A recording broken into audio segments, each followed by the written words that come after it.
All right, so I want to talk about. I basically want to talk about this is what part two or no, this is part three of moral calculation in the human design. Um, Moral calculation based on nature, um, nature, based on nature, the human design, um, and utility and reason, as opposed to not as necessarily as opposed to, but um, just not really. I mean, just we're not really using faith as an anchor here.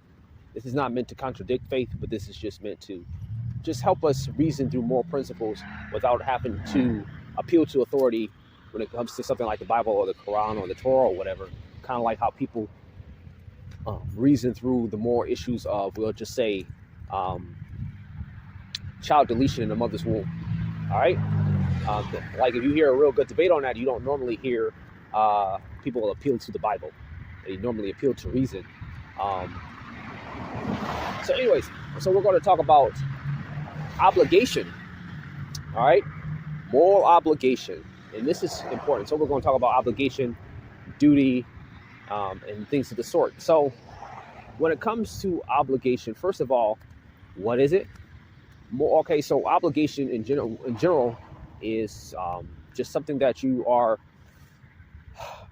supposed. I mean, that you're basically. What was the word that I had for it? Required. Yeah, required to do. Um, and so, what or who requires it to? Whatever has authority to require you to it, right? So, it could be yourself, it could be other people, and it could be, animal,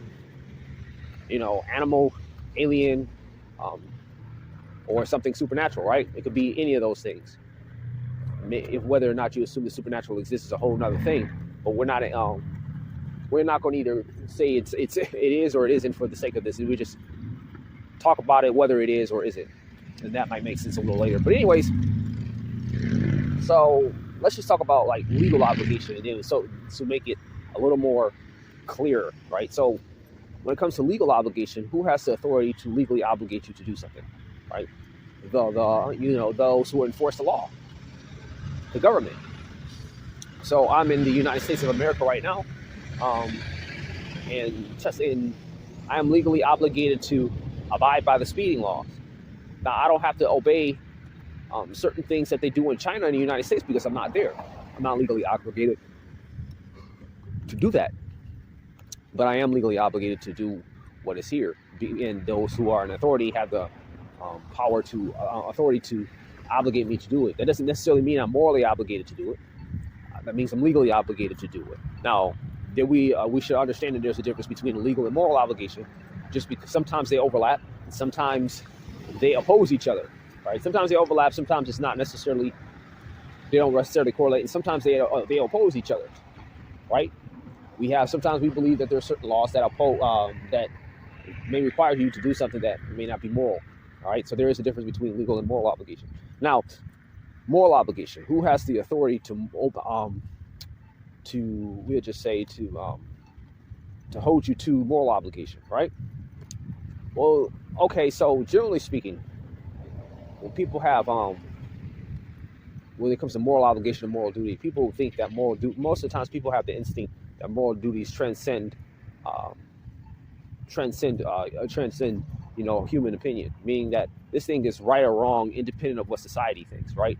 In certain things, there's certain things that people have quite unsure of, but there's certain things that we would consider black and white for the most part, instinctively. Now, maybe when you're arguing with somebody, they might not. When you debate somebody, they might not say it, but but in their actions and how they conduct themselves, they seem to believe so. So, like for example, most people don't think it's good to hurt babies for fun in an extreme way, or to do SA for fun in an extreme way to anybody, right? Most people think that's wrong, independent of what society you're in. All right, now, but who has the authority to enforce these things? Is it every man for himself? Is it society? Is it God? Well, we're not assuming that God exists for this, for argument's sake, but let's just talk about that particular point for just a few moments, just to demonstrate a point more so than anything. So, as a Christian, we believe that God is the source of morality. And I'm not going to really get into how that all that works, but basically is there's him, and he will hold us to certain things. But there, even that being true, there's a lot of things that he leaves it up to us here. All right, and I'm not going to even get into how all that works either. But we know that in the as a Christian, like you have the Old Testament laws. The Old Testament laws were meant for us to enforce, and if we fail to enforce them, then there'll be cosmic consequences um, that are normally dealt by other humans or nature or whatever. But a lot of them. So with that being said, whether you believe in God or not, it is up to us to enforce a lot of these things, either by law or by social pressure, right? And there's various levels of social pressure and law, right? So you have the legal system there to execute certain things. Hopefully that doesn't break down, which it does a lot. It does in a lot of places.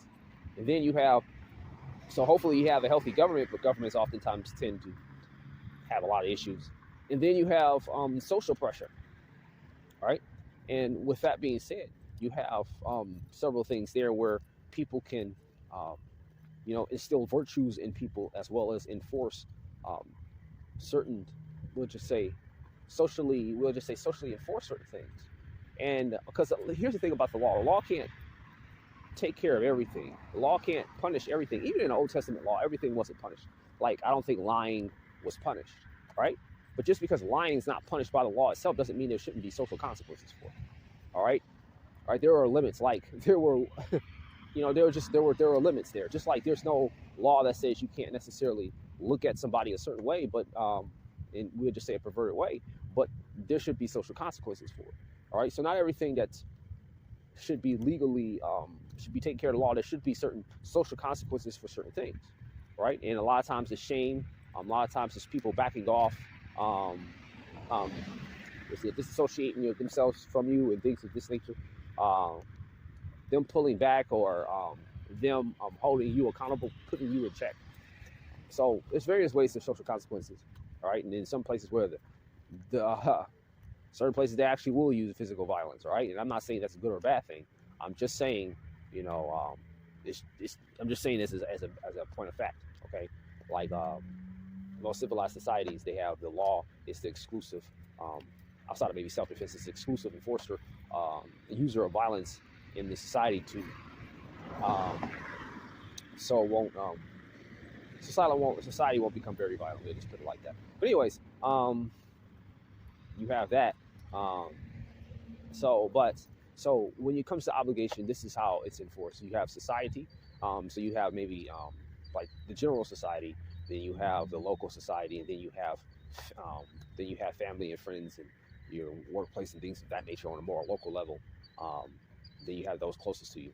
So those who are really going to enforce these things. But a lot of times when you have sects that protect people from the social or legal enforcement, this a lot of times enables bad behavior and it runs amok and society breaks down. All right. Now, when it comes to obligation, there's how we feel, how obligated we feel versus how obligated we are. Now, obligations, there's in just like legal obligations. I mean, you can feel legally obligated, but not necessarily be legally obligated. Because you feel morally obligated, I don't necessarily think that means you're morally obligated. Whether you feel or don't feel morally obligated, I don't think it means you are. But nevertheless, on a human level, I think, and this applies whether there is a God or not. It should be people should be held to these obligations in the most healthiest, well-balanced way possible. We'll put it like that. Right, so shame needs to be applied appropriately. Distancing or encouragement needs to be applied in the healthiest way possible, and things of this nature. And generally, these obligations are based on two things: duties and virtues.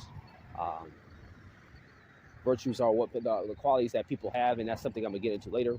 And duties are just the things that that stem from the virtues that we have, that we want to instill in people. And these where you come into commandments of what to and not to do for people. Like a man should take care and protect his family and his society, and and don't do certain things too. All right, and he should conduct themselves in a certain way. All right, be kind, gentle, merciful, just, and things of this nature. Certain things are enforced socially, certain things are enforced on a legal level. Anyways, so for those who believe that there should be a government, because there are those libertarians that believe that there should be no such thing as a government, um, and that's a whole other thing all in of itself. I might delve into that a little bit later, but anyways, so generally speaking, when he talks about obligations, um, there it goes. I guess it goes small all the way from small to big. So you're most obligated towards your immediate family, which means you, your spouse, and kids first, then your parents and siblings next, then extended family or friends, um, then you have like maybe town, and then country, and then the earth. So um, this is just the general thing. Now there's exceptions to this, like if obviously if you don't have those certain, so if you don't have a wife and kid, a spouse or kids, then you will go to you know the siblings and the parents, or you just go for those who operated as your siblings and parents. And sometimes you're going to probably do more for those who aren't blood, you know, because they have a closer relationship with you and they contributed better to your life than those who were. I mean, this has happened. So there are some exceptions, and it's not quite as simple as I made it out to be. But that's just a general rule of thumb, a simplified general rule of thumb, without getting into the nuances of what complicates that. All right. A lot of that is also based on like closeness of relationship too. So I mean, all things being equal, I probably would side with a blood relative over someone who's not. All things being equal, but at the same time, I mean, if somebody like there's some people who are not blood to me that I will pick over those who I will do much faster than those who are blood because of our relationship and what we've gone through and what we've done for each other in the past and how we've looked out for each other in the past. So that's just my little thing on obligation. I think obligation is, like I said, obligation is what you are required to do. I think it's for us. I already talked about who's going to be the one who makes sure that we fulfill, who um, holds us to these obligations, which is those closest to us. Then it's society. I mean, um, then it goes out from there. You have moral obligations, and then you have the legal system and the social who enforces these things, and the obligations are based on virtues and the rules that we come up based on these virtues, and people hold people to these. But if we don't hold each other accountable, whether there is or isn't a God, then things will fall apart, and we've seen that over and over again. So that's really all I have to say about this. Next time I'm going to talk about territorial authority, um, and and then I'll talk about evil from there.